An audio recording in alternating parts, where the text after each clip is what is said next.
the viewers. Alright, gotta get this done. Okay. Oh, by the way, hello viewers, me again. Another beautiful day, by the way. Hope your five senses work, health and strength is good or excellent. Yup. Now, what I got for you. So, Linux is getting an update. Listen to this. Linux finally gets key performance boost feature that Windows 10 and 11 has had for years. Recently, Microsoft released two new performance enhanced features for Windows 11 as well as for servers. First, the tech giant announced that a new native feature for NVMe SSD was now available, which could boost throughput by nearly 80% in some cases. Second, hardware accelerated BitLocker is also set to give a big edge in performance over the current implementation by significantly reducing processor bottlenecks. Says speed of processors, one of the ways Windows 10, both Windows 10 and 11 is optimized to extract the best possible performance out of CPU cycle is by efficient workload scheduling. Windows, in tandem with a hardware driver like AMD chipset driver, for example, works to schedule and send task workloads in order to maximize the productivity and efficiency of a chip. Basically, resource like the processor cores and threads, as well as the cache, is optimally used for the best load balancing. Says a great example of that is how AMD Ryzen X3D processor works on Windows 11, as the OS is able to intelligently assign workloads on the correct CCDs. As mentioned previously, the chipset driver package also helped thanks to the special 3D V-cache optimizer, and there are unofficial tweaks too that could further aid.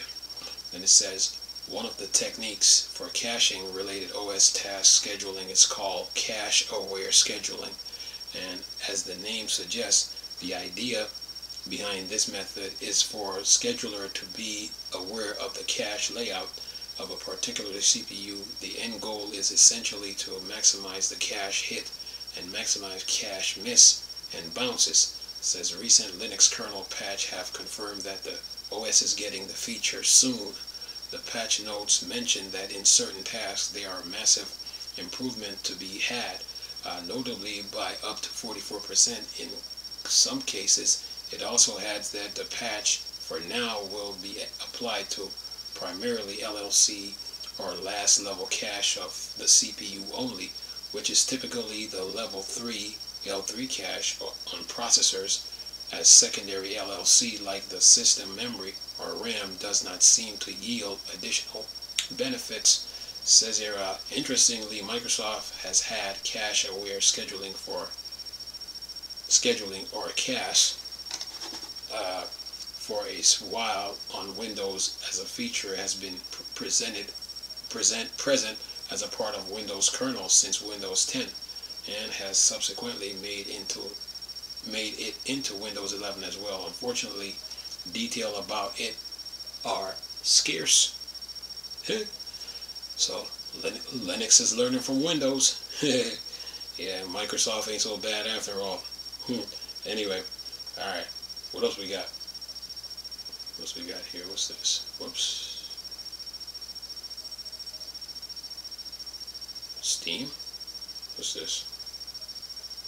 Oh, wait. Oh, here's a little announcement from Steam. Valve announced new anti-cheat policy will ban players on Steam based on their link phone number.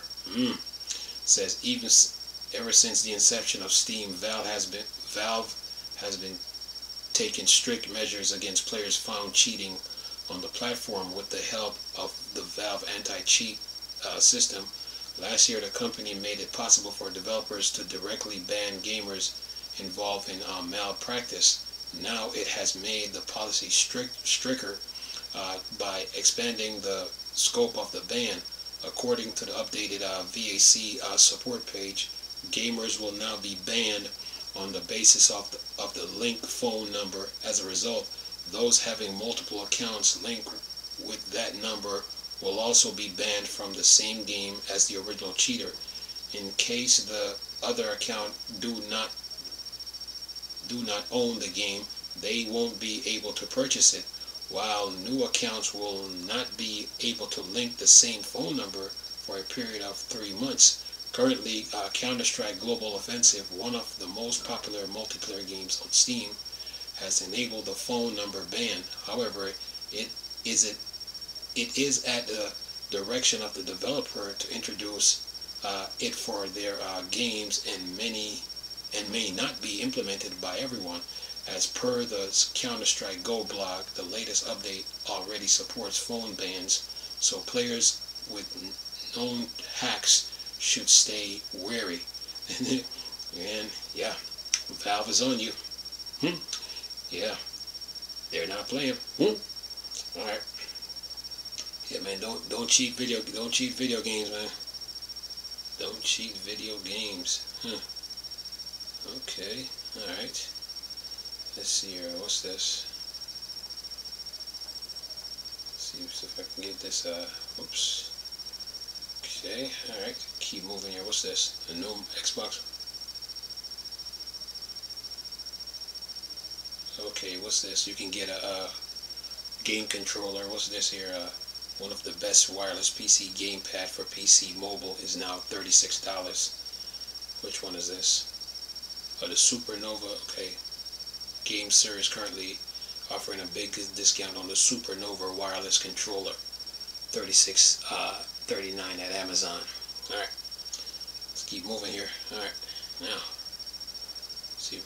Okay. Let's see what else we got here on the news. Yeah. Gotta keep you up to date.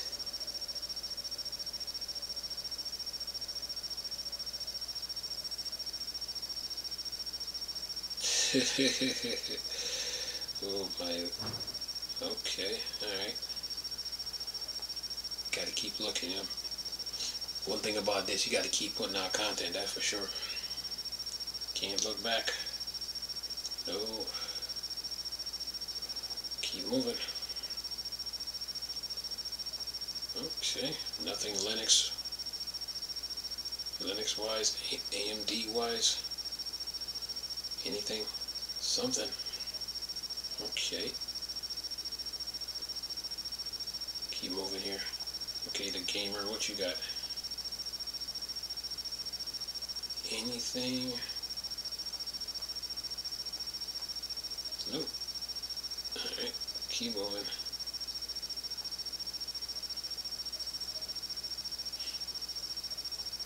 Gotta keep you Linux users and Linux gamers and users in the loop, you know.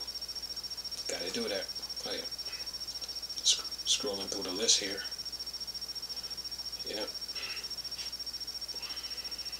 Okay, Ars Technica, what you got? Okay, got anything Linux wise? Nothing. What's this? What game is this?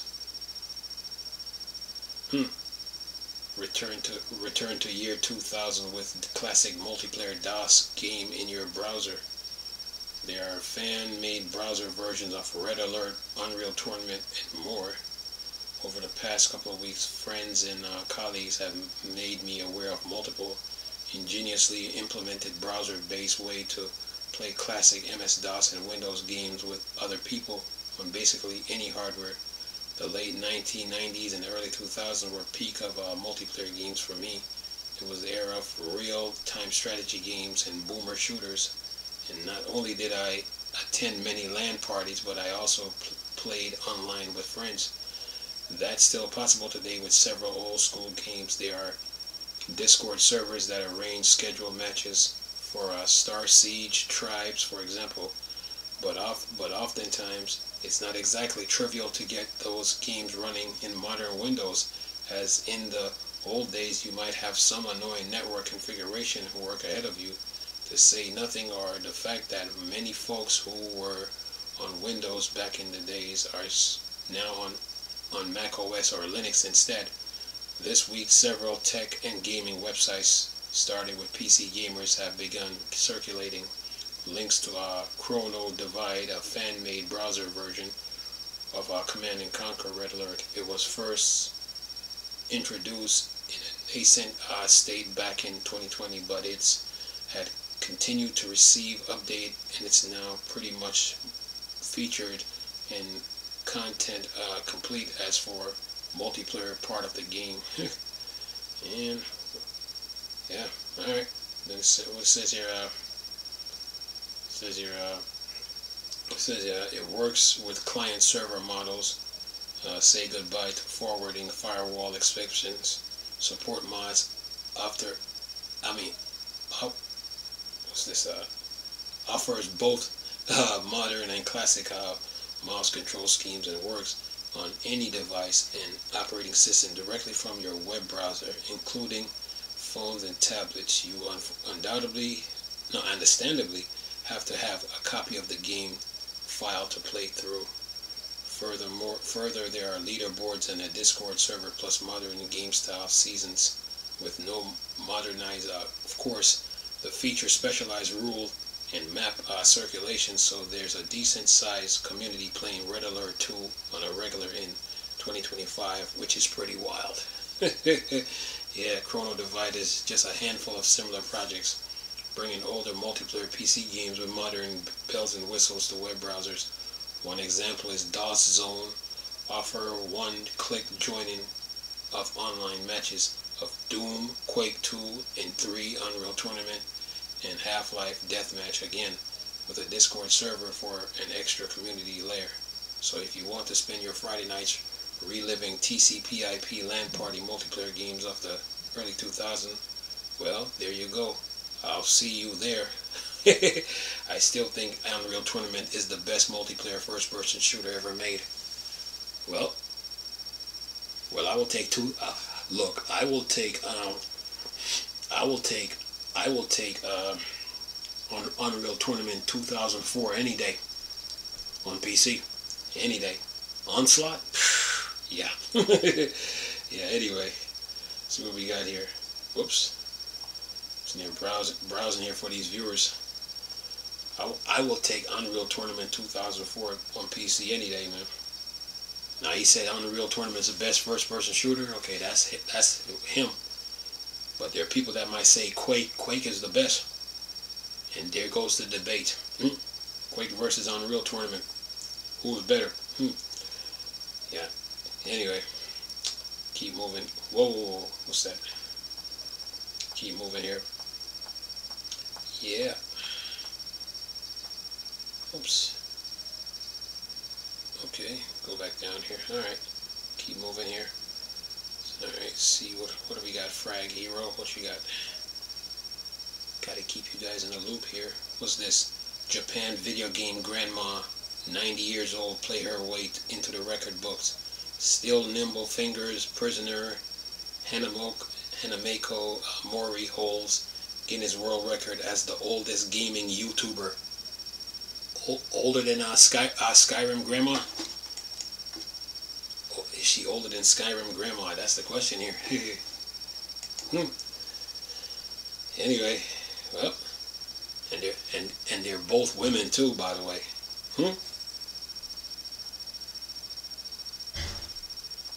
Whoops. Alright. Do they got a video here?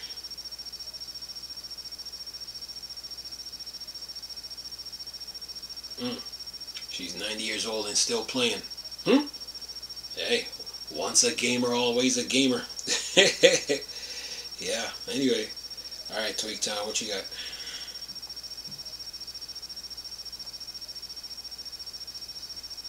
Okay, what do we got? Okay, what's this? Avatar Frontiers of Pandora player base spiked to 553% following new Avatar Fire and Ashes movie. Yeah. Avatar got a big fan base, man. 533. What it says? It says according to the. Let me see if I can get a whack at this. Get a whack at two paragraphs here. So what they talking about? It says here the new Avatar movie has helped reinvigorates sales of Ubisoft adventure games set in James Cameron franchise. It says James Cameron's new Avatar Fire and Ashes film is a mega hit across the globe, and viewers are looking to experience like video games to further their engagement with the franchise. Data from SteamDB indicates that concurrent players in the Ubisoft Avatar Frontiers of Pandora games are up an astronomical 553% thanks to the film's tremendous acclaim. According to the data, Avatar Frontiers of Pandora had just 1,911 players a day before the new Avatar film was released, and the game ultimately jumped to an all-time high of 12,496 users just 2 days ago.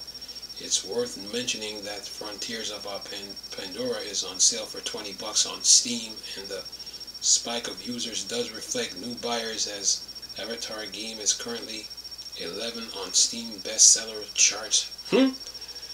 Avatar is good, man. Yeah. Gotta have a big screen to watch that movie, tell you the truth. Alright, what else we got here?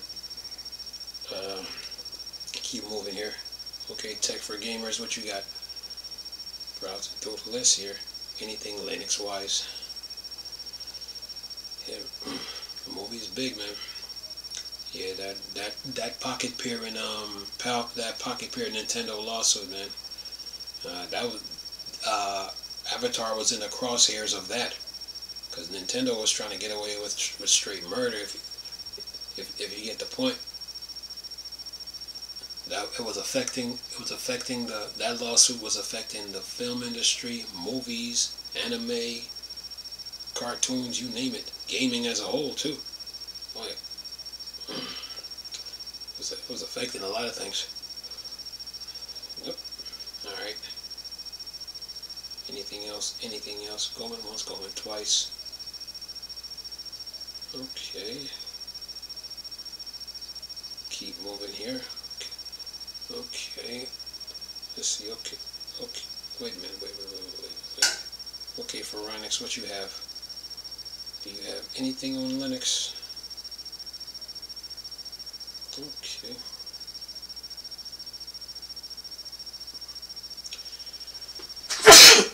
Okay. What's this?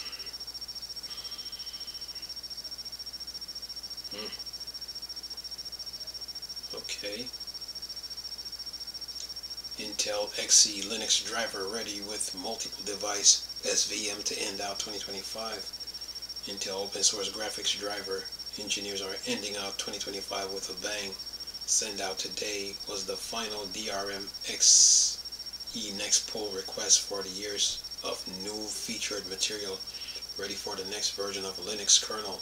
Today pull adds support for SR IOV scheduler group as the multi-device shared virtual memory SVM. Says the DRM XE next pull request is on its way to DRM next as code to queue in advance of the next kernel cycle, which will be known as either Linux 6.20 or more than likely Linux 7.0. The next kernel has added important as it's expected to be default kernel of Ubuntu 26.04 LTS. Says here, with this updated XE driver code, the next version of the Linux kernel will support multi-device SVM for shared virtual memory across Intel graphics card. This is important for multi-device AI and GPU compute workloads with level 0 or OpenCL. Over the past years, Intel XE VM support got into shape, and now multi-device support is working too as important for their Project Battle Matrix initiative with multiple ARC Pro B-Series cards or the upcoming Crescent Island AI Interface Accelerator card. It says the other prominent feature of this pull request is SR IOV scheduler groups. The prior patch series for Intel SR IOV scheduler group described it as normal SR IOV setup time slice the whole GT across VFs. While this is fine in great majority of cases, In some cases, the admin knows that a VF is not going to use all the GTHW and that the some engines are going to be permanently idle.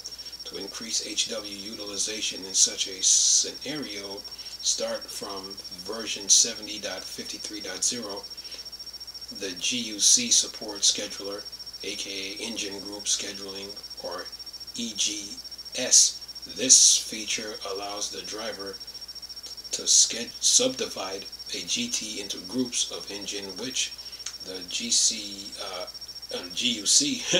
will then independently time slice across VFS, thus allowing multiple VF to access the HW at the same time. Given that groups is independently scheduled, execution, quantum, and preemption timeouts are settable per group per VF. Note that while the GUC support the feature from version 70.53.0, some fixes for it were merged in version 70.55.1, so we require later versions in the driver. Then it says the DRM XE next pull request also now configures the migration queue as low latency. SOC remapper supports for system controller, resizable bar, rebar updates, and other small changes. And then it says with now hitting the end of 2025 with Project Battle Matrix, an interesting time to bring up their software roadmap back from ComputeX.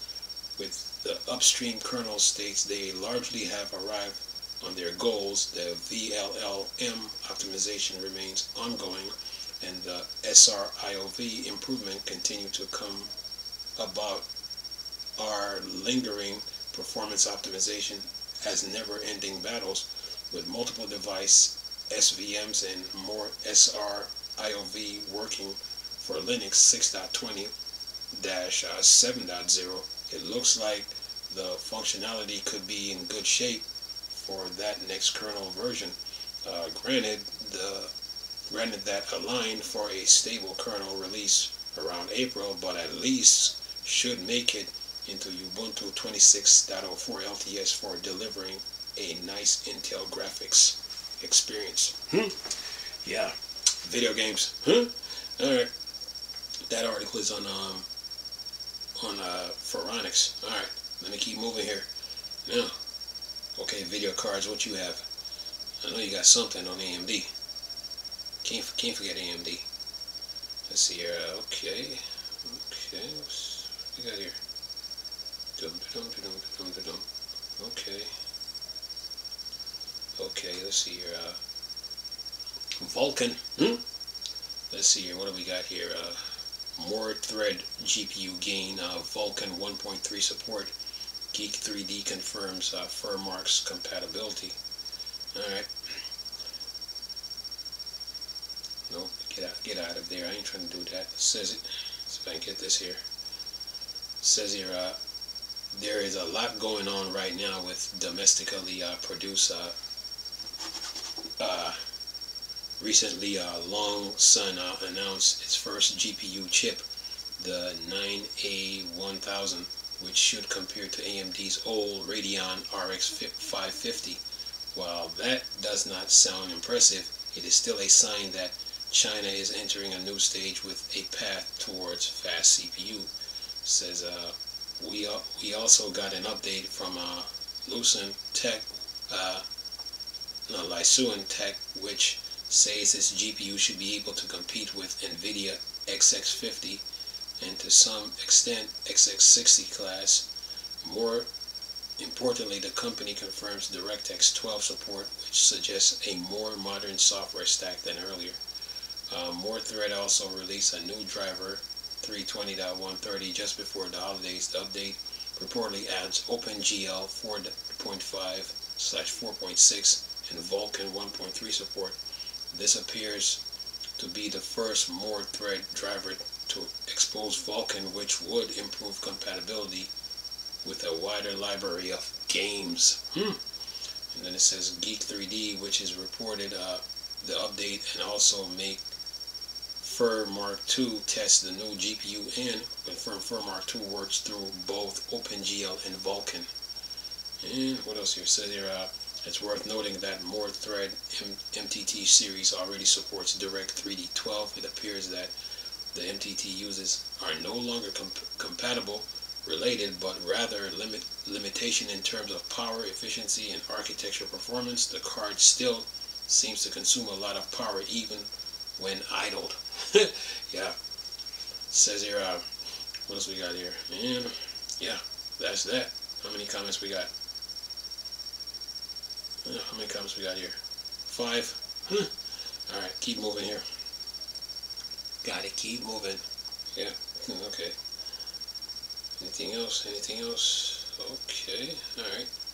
And then one on the Steam Machine. And we're done. Alright, let's see here. What else we got here? Got to keep moving. Yeah. Steam Machine, where you at? Yeah, man. Gotta put something out, you know. It's gotta do it. Okay. What is this? Okay.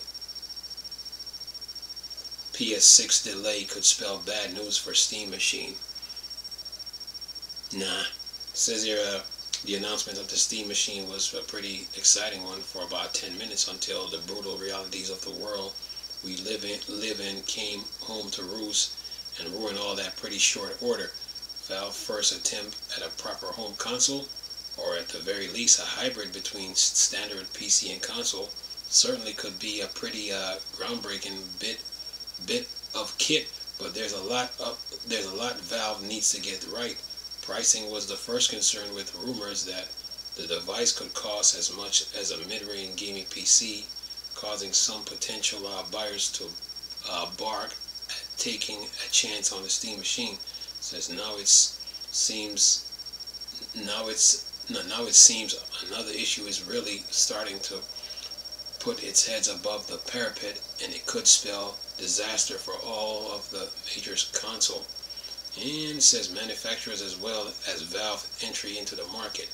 RAM prices could ruin some big plans. It says at first reported by Insider Gaming, the exponential increase in the price of RAM, almost of which is attributed to the rise of AI, could cause major delays in the rollout of the next generation of console, including the PS6. The important piece of information reads as follows. From what we understand, the situation has led console makers to debate whether the next generation of consoles should be delayed from their intended 2027, and it says 2028 release window, with the hope that RAM manufacturers will be able to build out their infrastructure to produce more RAM, thereby allowing price to drop.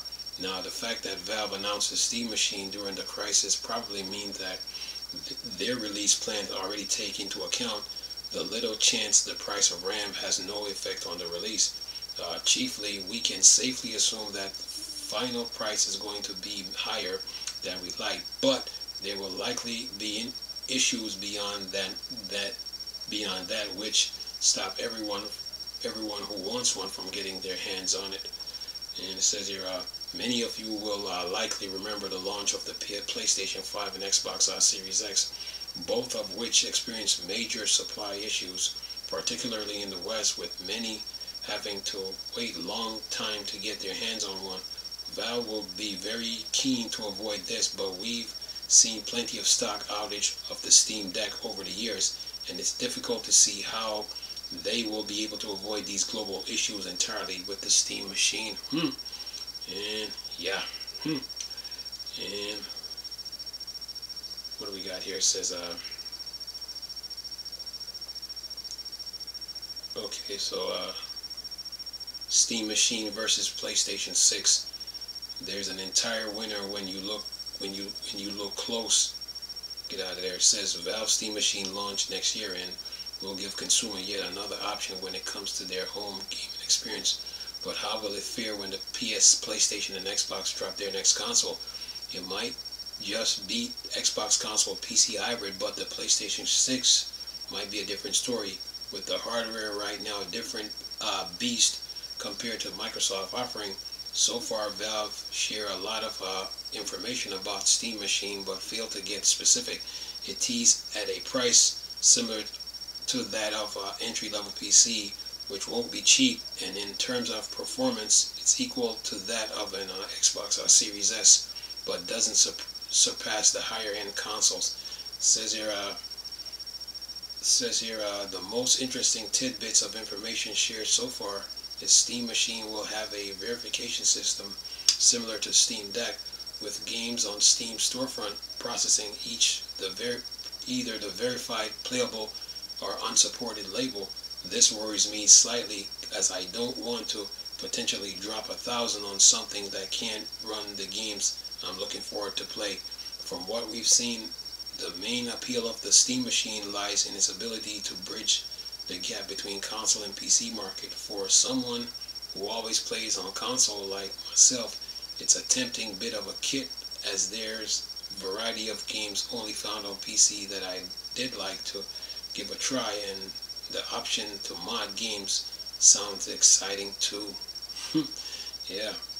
And anything else? But it says PlayStation 6 is coming. So how will it compare to the PlayStation 6? Again, Sony has confessed very little about its next-gen price of hardware, but leaks have shared a variety of details about it. Though we of course need to take them with a grain of salt.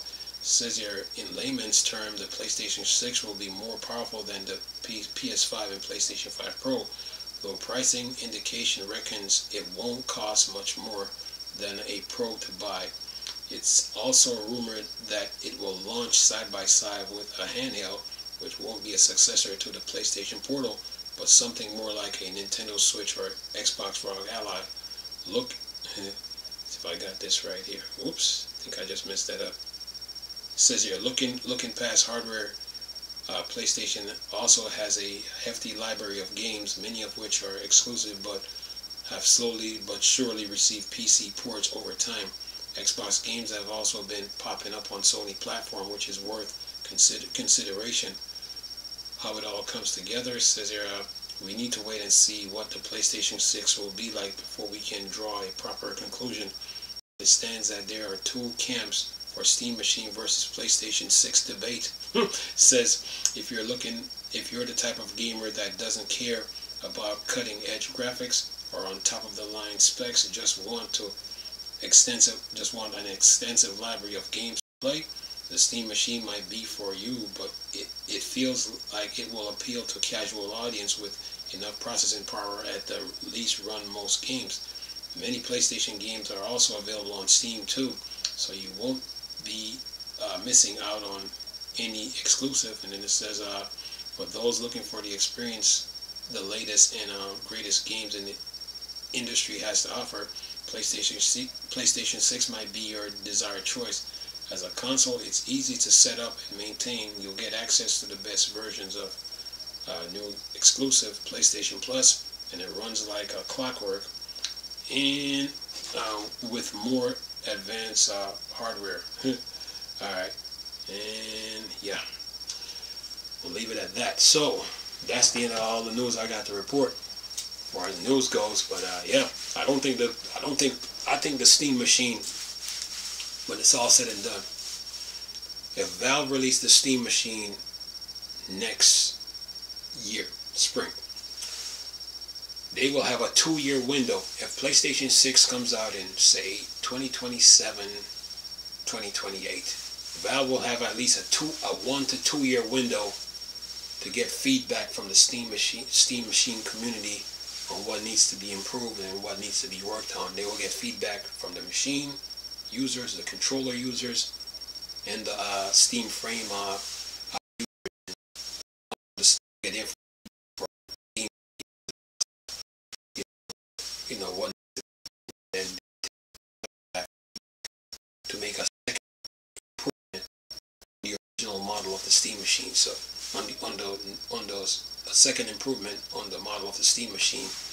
that was just released. But yeah, it's not all doom and gloom. So Valve is in a good spot. So if RAM prices keep going up and the PlayStation 6 and the next Xbox releasing, say 2027, 2028, it will work in Valve's favor. But other than that, you guys are good. News, deals, games, update, the usual. Hope you guys enjoyed the video. Thanks for watching. See you guys next time. Bye for now.